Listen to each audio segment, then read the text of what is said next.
नमस्कार सभी को, मेरा नाम है अशोक यादव एडवोकेट और मैं आप सभी के लिए लीगल एडवाइस वीडियोस अपलोड करता हूं, जो कि आप सब लोग उसको लाइक करते हैं, पसंद करते हैं, शेयर करते हैं और सब्सक्राइब भी करते हैं। और अब तक अगर आपने इस चैनल को सब्सक्राइब नहीं किया तो तुरंत करिएगा और दूसरे लोगों तक भी इस जानकारी को जरूर पहुंचाइएगा। तो बहरहाल आज हम बात करते हैं कि जो किसी प्रकार से पति जो होते हैं, जो पति हैं, वो अपनी पत्नी के किसी भी कहते हैं जो सेक्शन 498 केस कर देती हैं उसमें फंस जाते हैं। तो फंसने के बाद जो उनको दिक्कतों का सामना तो बहुत करना पड़ता है, लेकिन कहीं ना कहीं कहते हैं ना कि जहाँ परेशानी है तो वहाँ पर समाधान भी है। तो हर चीज़ का समाधान भी है, लेकिन समाधान के अनुसार आपको उन चीज़ों को करना होगा, क्योंकि कानून में आप जब चले जाते हैं तो कानून को ही कानून के तरीके से उनको सॉल्व करना होता है, वरना आप फंस जाएंगे तो बहुत ज़्यादा परेशानी आपका, ये मेंटली बहुत ज़्यादा टॉर्चर हो जाएंगे। आज मैं आपको एक चीज़ बेहद ज़रूरी मैं आपको बताना जा रहा हूँ, क्योंकि जो एफआईआर आपकी पत्नी आपके ऊपर कराती है, आपके परिवार के नाम लिखवाती है उसमें, तो उसके बाद जो कुछ लोग ये सोचते हैं कि सर अब तो मेरे जमानत करानी पड़ेगी। कुछ लोग ये सोचते हैं कि अगर मैं कहीं जेल ना चला जाऊं। कुछ लोग ये सोचते हैं मेरे समाज में बुराई बदनामी ना हो जाए जेल जाने से। तो देखिए, मैं कुछ टिप्स आपको बताना चाह रहा हूँ। पहले बेसिक, फिर बाद में थोड़ा सा एडवांस बताऊंगा आपके लिए कि अगर आपकी पत्नी ने आपके ऊपर केस कर दिया 498 का, तो डरने की आवश्यकता तो बिल्कुल नहीं है आपको। दूसरा, आप ये सोच रहे हैं जेल जाने के लिए, तो जेल का तो डर आप मन से निकाल दीजिए, क्योंकि ये फैमिली काउंसलिंग है। फैमिली काउंसलिंग का समय आप दिया जाता है एफआईआर दर्ज तुरंत करने के बाद, ताकि आप दोनों का जो फैमिली काउंसलिंग है उसको फैमिली बॉन्ड बना रहे और किसी प्रकार की कोई मतलब ये बॉन्ड ना टूटे। क्योंकि अगर पति को एक बार जेल भेज दिया गया तो मन में उसकी और ज़्यादा खटास आ जाती है अपने अपने प्रति, अपने परिवार और पत्नी के प्रति, कि मुझे इसने जेल भेजा दिया, मैं आपको उसको नहीं रखूंगा। तो ऐसी कई चीज़ें सामने, तो इसलिए गवर्नमेंट ने भी ये सोचा है कि इन दोनों की काउंसलिंग कराई जाए। तो अब काउंसलिंग का समय भी बढ़ा दिया गया है उस चीज़ के आधार पर। तो आप जेल का तो सोचें ही ना।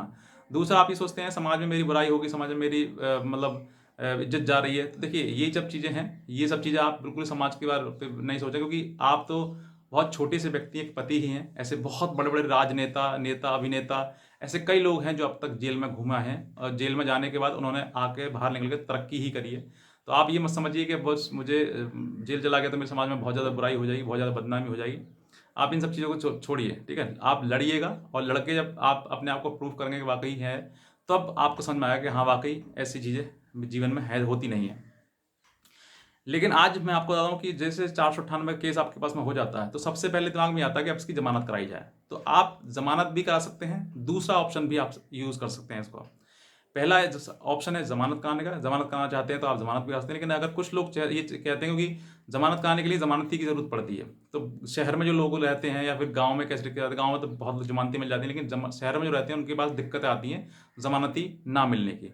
तो जमानती ना मिलती है, इस वजह सोचते हैं कि अगर किस तरीके से बचा जाए। तो आप अगर जमानत कराना नहीं चाहते हैं तो आप इसको हाई कोर्ट में भी ले जा सकते हैं, क्योंकि आपके ऊपर केस हुआ है और आप चाहते हैं कि सर इसमें निष्पक्ष जांच हो, या फिर हमारे ऊपर झूठा केस लगाया गया है, तो आप इसको हाई कोर्ट भी ले जा सकते हैं, ताकि आप अपने आप को हाई कोर्ट में प्रूफ कर सकें कि ये गलत है।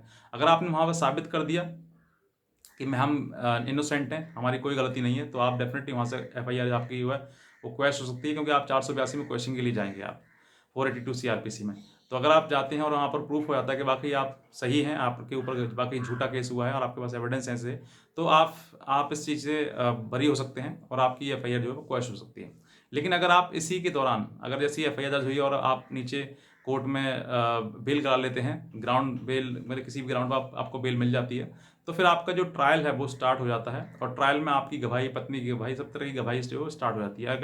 अगर आप हाई कोर्ट मूव करते हैं, हाई कोर्ट जाते हैं इस चीज़ के लिए लेकर, तो आपके ना ही तो गवाही स्टार्ट होगी, ना ही ट्रायल स्टार्ट होगा। सिर्फ और सिर्फ कुछ समय के लिए आपको हाई कोर्ट में लड़ना होगा, और वहाँ पर आपके कोई भी निर्णय आपके पक्ष में भी आ सकता है, और पक्ष में ही आता जाता है ज़्यादातर, क्योंकि वहाँ पर जैसे आप जाते हैं, क्वेश्चन में जाते हैं सेक्शन 482 सीआरपीसी के तहत, जहाँ वहाँ जाकर जो अपनी बात आप रखते हैं, तो कोर्ट जो वो दोनों से देखती है कि एक बार इनका किसी प्रकार से काउंसलिंग की जाए, मतलब मेडिएशन कराया जाए, ताकि ये दोनों परिवार एक हो सकें। अगर एक होते हैं अच्छी बात है, नहीं होते हैं तब भी इनको मतलब थोड़ा समय मिल जाता है, क्योंकि हाई कोर्ट में जैसे आप जाएंगे तो वो कोर्ट जो है अपने मेडिएशन के आदेश करते हुए लोअर कोर्ट को स्टे कर देता है। ये जब तक आप मेडिएशन चल रहा है इनका, तब तक इनका जो नीचे प्रोसीडिंग है वो उसको स्टे कर दिया जाए।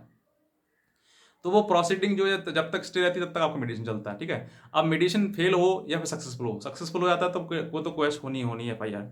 और अगर नहीं होता है तो फिर आप जो है आपका नीचे लोअर कोर्ट में स्टे हो गया तो उसमें भी थोड़ा समय मिल जाता है, क्योंकि हाई कोर्ट में एक बार फाइल चली जाती है तो उसमें लंबा समय खिंच जाता है। तो अगर आप नहीं चाहते हैं कि ज़मानत हम ना कराएं और आप इन सब चीज़ों से परेशानी में ना पड़ें, क्योंकि ज़मानत कराते ही जमानत कराने के लिए आपको सब बहुत लोगों की ज़रूरत पड़ी है। मान लीजिए 5 लोग आपकी उसमें एफआईआर दर्ज हैं, तो 5 के लिए 10 चाहिए यूपी में, दिल्ली में 5 के 5 ही चाहिए, मतलब पर एक्यूज्ड पर जमानती। लेकिन यूपी में जो है वो 1 पर 2 चाहिए होते हैं, एक एक्यूज्ड और 2 जमानती। तो जब जैसे अगर यूपी में है तो 5 की जगह 10 चाहिए होंगे। तो अगर आपके पास 10 का इंतजाम नहीं हो रहा है, मान लीजिए नहीं हो रहा है, 10 लोग नहीं मिल पा रहे हैं, चाहे शहर में है आप, चाहे फिर गाँव में है किसी में, 10 लोग नहीं मिल पा रहे हैं किसी प्रकार से, तो आप जमानत के लिए नहीं जाओगे। सोचोगे इतना बेहतर है कि इस इतना, क्योंकि जो जो आप 5 की जगह 10 लोग ढूंढोगे उनके भी बताओगे कि भाई आपको जमानत लेनी है, हमारी हमारी गारंटी लेनी है कि हम भागेंगे नहीं कोर्ट से, कोर्ट में आते रहेंगे, तो बोल लेंगे तो फिर समाज में चीज़ें फैलेंगी। तो इन सब चीज़ों को अगर आप नहीं चाहते हैं फैलाना, नहीं चाहते हैं बताना, तो आप सीधे हाई कोर्ट में मूव कर सकते हैं, ताकि हाई कोर्ट आपको इन सब चीज़ों में स्टे भी कर सके नीचे और आपको रिलीफ भी दे सकें। और भी बहुत सारी जानकारी अगर आप लेना चाहते हैं हमारे से, तो हमारे दिए हुए नंबर हमें संपर्क कर सकते हैं, लेकिन हमारी एडवाइस जो वो चार्जेबल है।